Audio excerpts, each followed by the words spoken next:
Frozen Nuggets here, coming to you with another video, and today I'm going to be doing what is actually my first LEGO Star Wars review in quite a while, and that's my first summer 2024 LEGO Star Wars review, being on the Captain Rex Y-Wing Microfighter. It's a bit of a tongue twister. Obviously, since it's a Microfighter, it's actually fairly cheap. It's actually $13, which I do honestly wish it was $10 again, like it was originally. I mean, honestly, 99 pieces for $10, that's literally right 10 cents per piece. Just saying. But obviously, since I kind of point out the box, here it is. Ages 6 plus, I would say 6 to 12. $753.91. And there it is, actually flying over what is basically the location where that Venator crashed in the Clone Wars final season. Obviously this is yet another LEGO Star Wars set that is actually based on the final season of Star Wars The Clone Wars, which is pretty cool. This is actually already our 5th one. And also, currently, this is the cheapest way to get Phase 2 Captain Rex. And also, too, I know some people will be really upset about this. This is the same one from the UCS Venator set that came out last fall, actually. Sorry about that. Let's take a look at... Actually, I'll cut here really quick and I'll pull out the instruction booklet. Then we'll take a look at the figure. And here's the instruction booklet. Basic as usual. It's not really that long either. It's only like 56 pages.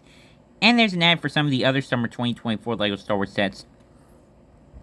Even though I'm not really big on Mandalorian Season 3 in regards to certain aspects of it, I do still think the sets are actually pretty cool. That I am seriously not getting. LEGO Star Wars mechs? Why? Why LEGO? Anyway, now let's take a look at the figure. So here is the one minifigure that you get with this. This is the Phase 2 version of Captain Rex. Considering how rare the original version is, I'm definitely really happy that I got him. Although, obviously, as Ryan, aka MNR Productions, has pointed out, there are quite a few flaws with him. First off, this section of his pauldron is too big. And the same thing as the actual physical pauldron that we get. Like, way too big. And it also covers up his arm printing, which... There it is right there. Obviously, he's tallying up the amount of droids, or the number of droids that he's killed throughout the Clone Wars. And also, too, one of the cheapest sets where you can actually get a... I'm sorry for that cut. My phone just completely fell off. I'm like, okay, being cooperative is completely out of the question, isn't it? So like I was saying, this is actually one of the cheapest sets where you can actually get a figure like this with arm printing. But one thing I definitely agree with Ryan on, he should have had a physical waist cape LEGO. So I'm just gonna say that. LEGO, get your shit together, man. Bring back the fucking physical waist cape for once. We actually need them, man. Come on. Yes, that's also a middle finger to Team YouTube for marking a good handful of my videos for kids. So fuck you, YouTube. You're fucking sniffing around where you shouldn't belong because of fucking COPPA. Are you gonna flag this for kids now? I think not. I think not. Anyway, as I'm also gonna point out, helmet holes as usual, kind of ugly, but at this point I've kind of gotten used to them. Rangefinder is in a classic dark gray color. I'm not really gonna move it because obviously it's just gonna fall off. But what are you gonna do? And also too, I just love seeing these pistols being used again a lot these days. Just I will applaud LEGO for that. And also before I forget, Captain Rex actually has a very unique face. Obviously, this meant to be a likeness to Tamir Morrison, as far as live action goes. But what's cool is that he actually has the little bandage from when he had his inhibitor chip removed from the Clone Wars final season. Compare that to, like, for example, a regular clone trooper. Just have a regular 501st one. You can see the difference in between the regular clone trooper head and Rex's.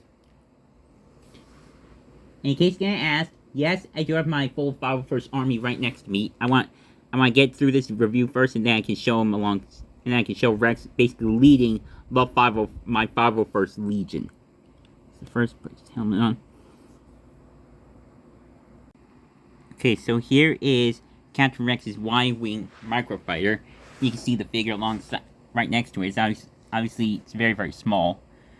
You can move him off to the side for right now. Here is the actual build of the set.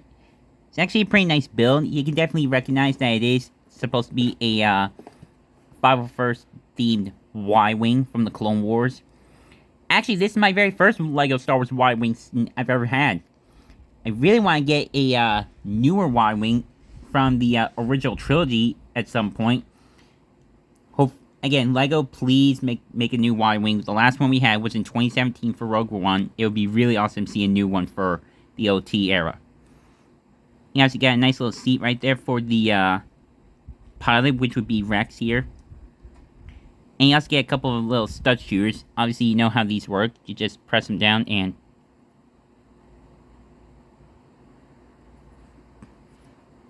Probably not doing them hard enough. There we go. You can see right there. There. And obviously you can just simply reload them in very easily. They are really bulky, but I don't really mind, if I'm being honest. There's the underside right there. And obviously this is meant to be, again, this is meant to recreate the final season from the Siege of Mandalore arc in the Clone Wars, where Rex obviously got into the Y-wing and basically saved Ahsoka from the falling Venator.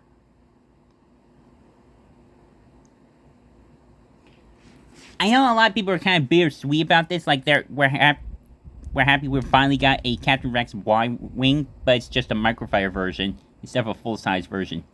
But at the same time, a lot of people are also happy that we finally have a cheap way to get the Phase 2 version of Captain Rex. But at the same time, LEGO just simply lied about having him be exclusive to the UCS Venator. Which I also do see that point of view as well. So anyway, before we end the video, let's do a few shots of Rex with some other characters.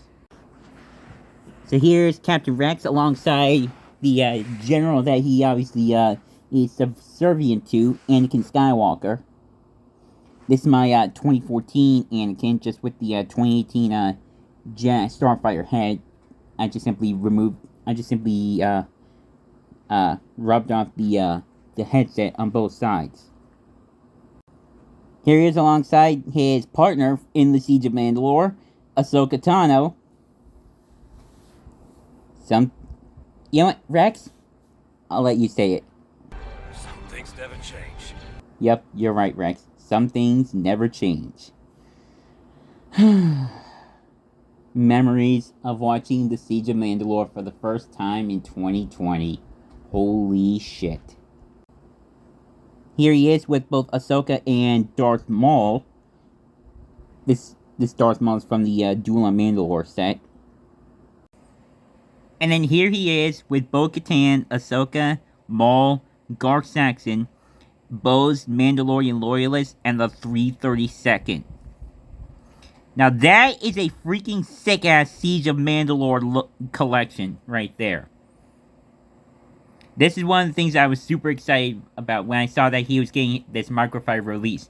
Finally, I could complete my collection for the Siege of Mandalore. And then here's one that I know you all wanted to see. Rex leading the 501st Legion. Woo!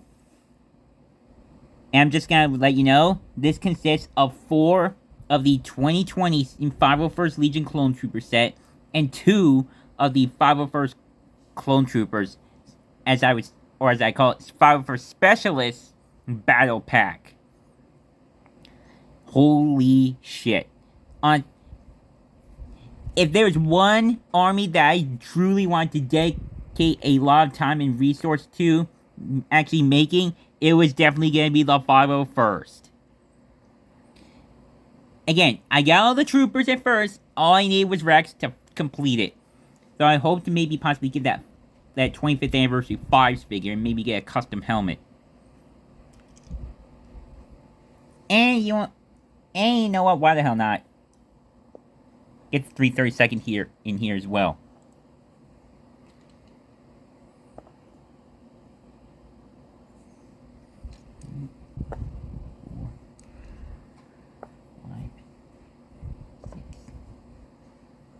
And there's Captain Vaughn. Yeah! Now that looks freaking amazing, and just simply because there are both Anakin and Ahsoka leading. Holy shit. Now that is a freaking shot. Screenshot this! You guys have got to screenshot this. So yeah, I hope you enjoyed this review of the Captain Rex Y-Wing Microfighter. And again, despite the issues that I clearly have with Rex, I'm still just super thankful that I even have him in the first place, considering how stupidly rare the original 2013 figure is. Now, 11 years later, I finally got a much more updated version of him for my clone army. And even better, he's themed for the Siege of Mandalore. So yeah, as usual, social media links in the description below. Drop a like if you enjoyed this. I definitely hope to do some more LEGO Star Wars reviews soon. I still need to get those two that I have listed on my channel down and out. The TIE Bomber and the Spider Tank. But I think I need to find Grogu first before I do the Spider Tank review, because I don't know where he is. He somehow got knocked off my shelf, and now I can't find him. So maybe I'll do the TIE Bomber first. Maybe. I don't know. 100%. And I do hope to maybe do a review on these guys, the Ahsoka's Clone Trooper set, so that I can actually take them out as well. So yeah, as usual, love all you Frosties to death, and of course, do not forget to keep you rigid.